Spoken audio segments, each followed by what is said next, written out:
This is my next project here. I'm trying to restore this door. Belongs to my brother and sister-in-law who live down in St. Louis, and they asked me if I'd be willing to take a look at it. I said absolutely. So this house was built in 1923, and I'm trying to get the parts off here, so I'm going to obviously rescreen it. Take these metal grates off. I've got these trim pieces that hold the screen and the metal grates in. I've got 1, 2, 4, 5, and 6. I'm missing 3. So I've got to make one of those. I'm missing some of the pieces down here on the bottom. So I'll also have to make that. This grate is kind of in rough shape, but I can bend this back into place. I've got the other grate upstairs in my garage, but that one's missing a couple of these cross pieces here, so I'm not sure what they want to do with that. But anyway, this is what I've got going on here. My thought process here is just to get it all apart, get these screens off and everything, and possibly cut this section out here. It's starting to rot here in some parts. It's well made, I'll give you that.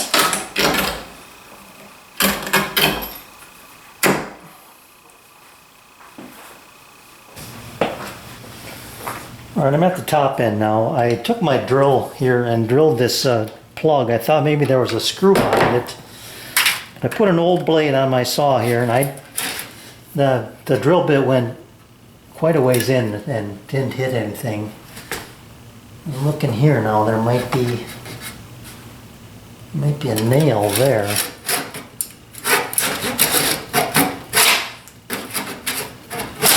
Nope.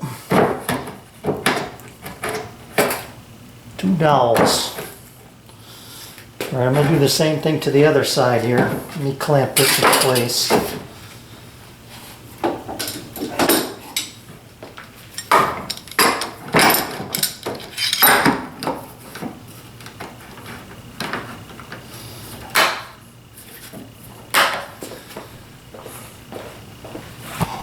I'm just going to run my blade up that joint here. Now that I know that there's no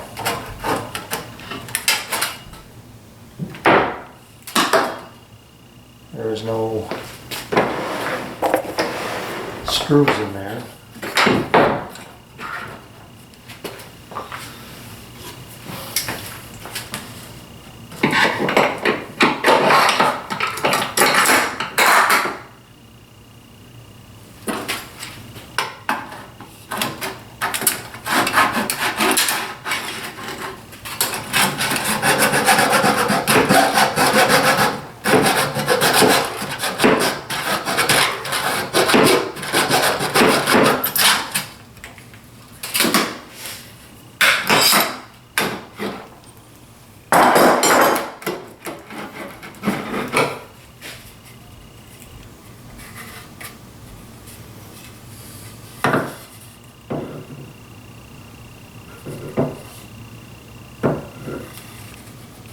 So hardwood dowels.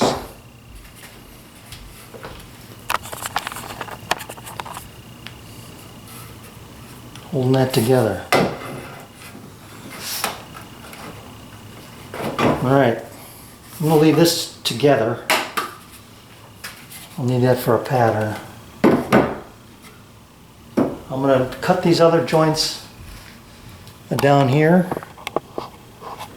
here, and those 2 8-inch ones so that I can get the sides off. This is straightforward stuff. It's just square butt joints. Well, so are these. This is the critical joint right here. This one and these two, where it joins the sides of the door. But here you can see, before I go away here, you can see this worn part right here. And then this dark part here was the part that was not seeing much action on that step, but even here it's just worn. It's just amazing what's happened over the left of that door. He's put together, I'll give him that. And these are two dowels, I can see though, right through here on this one. I might as well cut this apart while I'm at it. Well, it put up a fight, but I won. But you can see, I can really appreciate what these guys did with these dowels. I don't think they had dowel jigs like we have now. But that thing was well put together. Alright, before I tear this thing apart, well, I'm not going to tear it apart, but I want to know what this angle is. And I found this kind of interesting here. You can see that when they put this together, the angle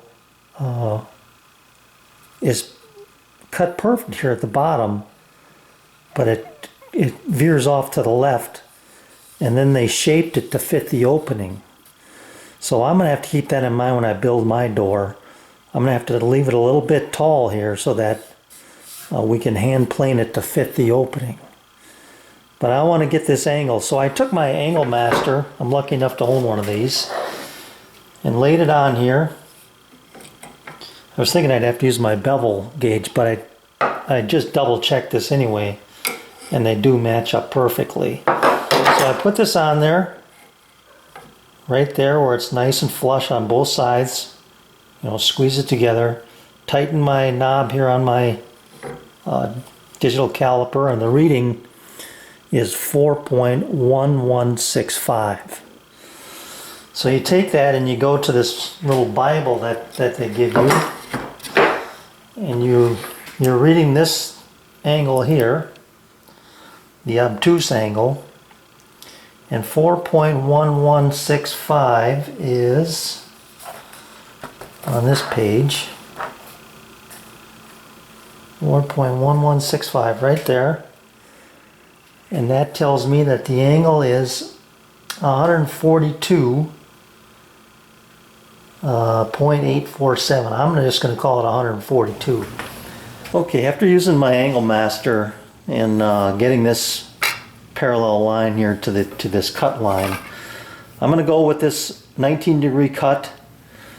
I'm trying to figure out whether I should do it on my table saw or my miter saw. Well, I've decided to make this cut on the table saw, so I've got my miter gauge set to 19 degrees, and just eyeballing it here, it looks really good. So here we go. I've got plenty of room if I need to come back and adjust it a little bit, but we'll see what I end up with here.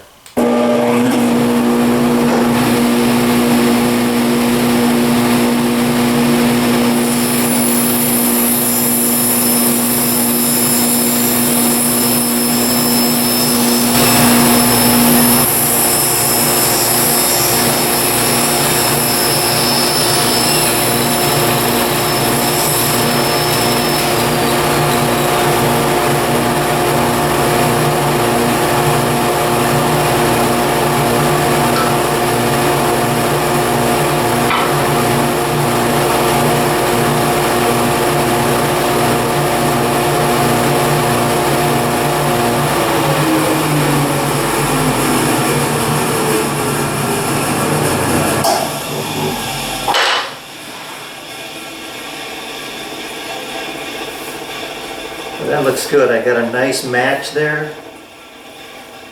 And incidentally, I was using an 80 tooth blade to make that cut, so you get a nice clean cut that way.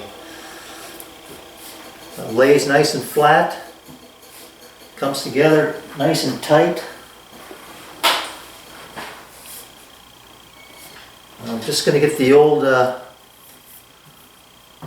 piece and lay it on top here and see how it looks as far as the angle goes. This is perfect right here. perfect until I lose about 1/8 of an inch, which is nearly identical to this piece, the way the cut line kind of tails off in one direction. If I move the cut line right where it should be,